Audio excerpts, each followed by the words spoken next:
বেশিরভাগ সময়ই জলখাবারের বা রাতের রুটি লুচি পরোটার সাথে আমরা আলুর দম বা আলুর তরকারি খেয়ে থাকি।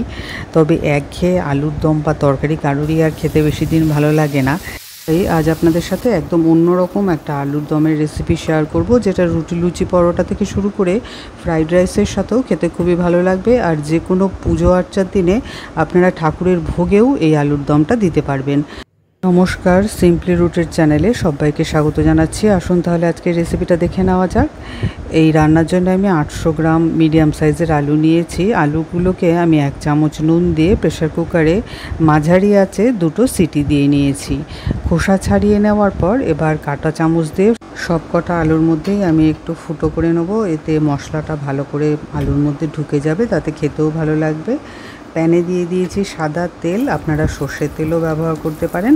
এবার আলুগুলো আমি 1 চামচ নুন দিয়ে হালকা লাল লাল করে ভেজে তুলে নেব। আপনারা এই সাইজের আলু, আমি এখানে মাঝারি সাইজের আলু ব্যবহার করেছি, এই সাইজের আলু আপনারা অর্ধেকও করে নিতে পারেন, তবে আমি গোটাই রাখলাম। অন্যদিকে আমি আরেকটা মশলা তৈরি করে নিয়েছি 5টা কাঁচা লঙ্কা আর 1.5 চামচ মতো চারমগজ আমি 10-15 মিনিট ভিজিয়ে রেখেছিলাম, সেই চারমগজটাই নিয়ে নিয়েছি। আর সাথে নিয়ে নিচ্ছি 1 ইঞ্চি সাইজের 1 টুকরো আদা। মশলাটাও পেস্ট করে নিয়েছি, এদিকে আলুটাও ভাজা হয়ে গেছে। কাঁচা লঙ্কা, আদা আর চারমগজের যে পেস্টটা করেছিলাম সেই জারের মধ্যেই এবার আমি দিয়ে দিচ্ছি 4টে পনিরের কিউব। এই 50 গ্রাম মতো ওয়েট হবে। কিছুদিন আগে পনির রান্না হয়েছিল বাড়িতে, সেখান থেকেই এই 4টে কিউব বাঁচিয়ে রেখেছি, সেটাই এবার আবার সব একসাথে পেস্ট করে নেব।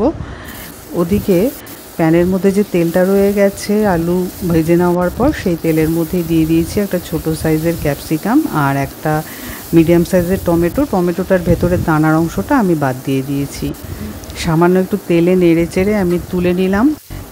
ক্যাপসিকাম আর টমেটোটা ভেজে নেওয়ার পর প্যানে যে তেলটা পড়ে আছে তাতেই দিয়ে দিলাম 2টো শুকনো লঙ্কা আর 2টো তেজপাতা। এরপর দিয়ে দিচ্ছি কাঁচা লঙ্কা, চারমগজ, আদা আর পনিরের পেস্টটা। সাথে জারটা ধুয়ে সামান্য একটু জল দিয়ে একদম কম আঁচে সব কিছু ভালো করে কষে নিচ্ছি।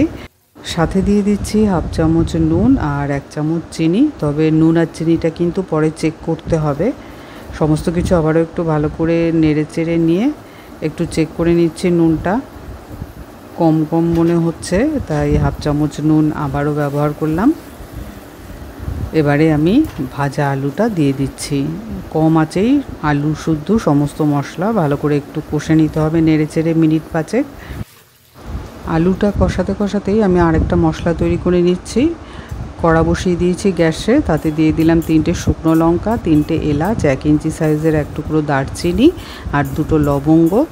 সাথে দিয়ে দিলাম 1 চামচ ধনে আর 1 টুকরো জয়িত্রী। সব কিছু মিনিট 5 একটু নেড়ে চেড়ে কম আছে ঠান্ডা হলে গুঁড়ো করে নিচ্ছি। গুঁড়োটা কিন্তু খুব মিহি গুঁড়ো হবে না, একটু ভাঙা ভাঙা থাকবে।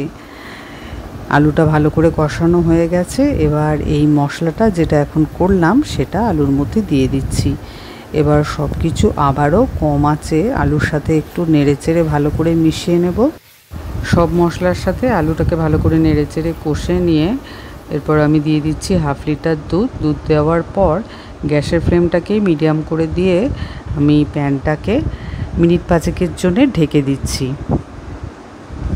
মিনিট 5 পরে ঢাকনা তুলে আবারও সমস্ত কিছু একটু নেড়ে চেড়ে নিয়ে এরপর আমি দিয়ে দিচ্ছি 1.5 চামচ মতো চিনি, কারণ মিষ্টিটা একটু কম মনে হচ্ছে, তাই 1.5 চামচ মতো চিনি ব্যবহার করলাম। একটু নেড়ে চেড়ে নিয়ে ভাজা ক্যাপসিকাম আর টমেটোটা দিয়ে দিচ্ছি। রান্নায় দুধের পরিবর্তে আপনারা জলেরও ব্যবহার করতে পারেন, বা 250 ml দুধ 250 ml জল এভাবেও করতে পারেন। তবে শুধু দুধ দিয়ে করলে আর অন্যভাবে করলে স্বাদের পার্থক্য কিন্তু হবে। সব কিছু একটু নেড়ে চেড়ে নিয়েছি, শেষে ছড়িয়ে দিচ্ছি কসুরি মেথি। আবারও একটু ভালো করে নেড়ে চেড়ে নেব। ব্যাস, আলুর দম রেডি। এবার গরম গরম রুটি লুচি পরোটা বা ফ্রাইড রাইসের সঙ্গে পরিবেশন করতে হবে।